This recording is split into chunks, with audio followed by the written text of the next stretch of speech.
আসসালামু আলাইকুম প্রিয় দর্শক শ্রোতা, আপনারা যে গাড়িটা দেখতে পাচ্ছেন এই গাড়ি এখান থেকে উঠতে পারছে না, এত পরিমাণ কাদা আবার গভীর হয়ে গেছে। দেখুন, এই রাস্তা দিয়েই চলন বিলের সকল ফসল আনা নেওয়া করা হয়, কিন্তু দুঃখের বিষয় এই রাস্তাটা এত জরাজীর্ণ, কাদা দেখতে পাচ্ছেন কত গভীর গর্ত হয়ে গেছে, এখানে গাড়ি তোলা খুব কষ্টসাধ্য হয়ে গেছে। কারণ এখন যদি চলন বিলের এই ফসলগুলো তুলতে হয় তাহলে এইখান দিয়েই গাড়ি ওঠাতে হবে, কিন্তু গাড়ি ওঠাতে পারছে না। ওই যে গাড়ি আটকে আছে, কি উপায় এখন, কি করবে এই গাড়ি, কিভাবে ওঠাবে? জায়গাটি হচ্ছে, অর্থাৎ লোকেশনটি পাবনা জেলার চাটমোহর উপজেলার হান্ডিয়াল ইউনিয়নের 1 নম্বর ওয়ার্ড চর এনায়েতপুর গ্রাম। মরহুম মকবুল মাস্টারের বাড়ি থেকে চলন বিলের মাঝে পূর্ব দিকে রাস্তাটি বয়ে গেছে। এই রাস্তা দিয়েই চলন বিলের সকল ফসল আনা হয়। এই যদি হয় অবস্থা, তাহলে কেমনে উঠবে কৃষকের ঘরে এই চলন বিলের ফসল? দুর্যোগ হতো না এই রাস্তাটায়, এত ব্যাঘাত ঘটতো না গাড়ি উঠতে। কিন্তু দেখুন, এই যে পাশেই রাস্তার সাথে বাঁশের ঝাড়, এই বাঁশের ঝাড় এমন ছায়া হয়ে থাকে, এখানে এই রাস্তা রোদ পায় না, শুকায় না, যার কারণে এই রাস্তাটি জরাজীর্ণ হয়ে আছে, দেখারও কেউ নেই। আমি ঊর্ধ্বতন কর্তৃপক্ষের দৃষ্টি আকর্ষণ করছি, অবশ্যই আপনারা চলন বিলের এই রাস্তাটি সংস্কার করে দেবেন খুব দ্রুত। কারণ চলন বিলের এই যে দেখতে পাচ্ছেন ভুট্টা উঠে নেওয়া হচ্ছে, এখন এই ভুট্টা ওঠানোর পরপরই ইরি ধান উঠবে চলন বিল থেকে। একটি মাত্র রাস্তা চলন বিল থেকে এই ইরি ধান ওঠানোর জন্য।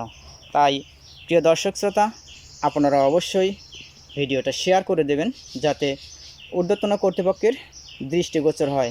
যদি ঊর্ধ্বতন কর্তৃপক্ষের দৃষ্টিগোচর হয়, অবশ্যই এই রাস্তাটা সংস্কার হওয়া সম্ভব।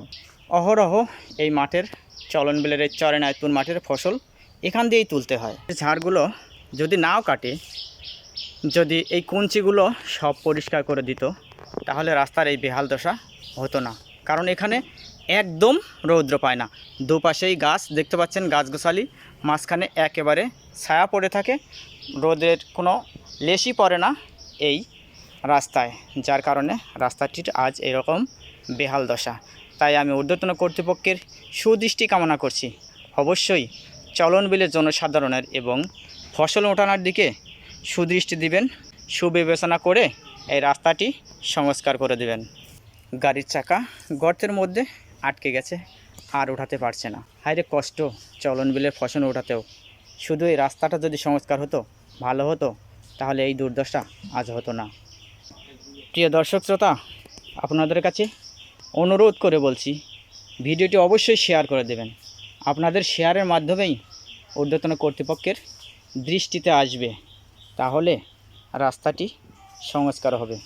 এভাবে আটকে পড়ে আছে জরাজীর্ণ এই চর এনায়েতপুরের রাস্তার মধ্যে। ওই যে ওপাশেও গাড়ি, এ পাশেও গাড়ি, এই গাড়িকেই আবার ওঠানোর জন্য ওই পাশ থেকে আরেকটি গাড়ি আসছে।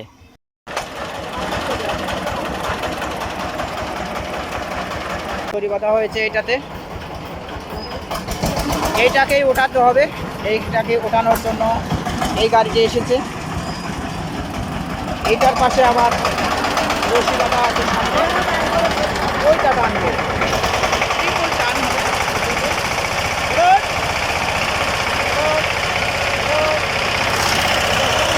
চালানো আছে, তিনটাই চালানো আছে রশি বেঁধে। কীভাবে উঠবে?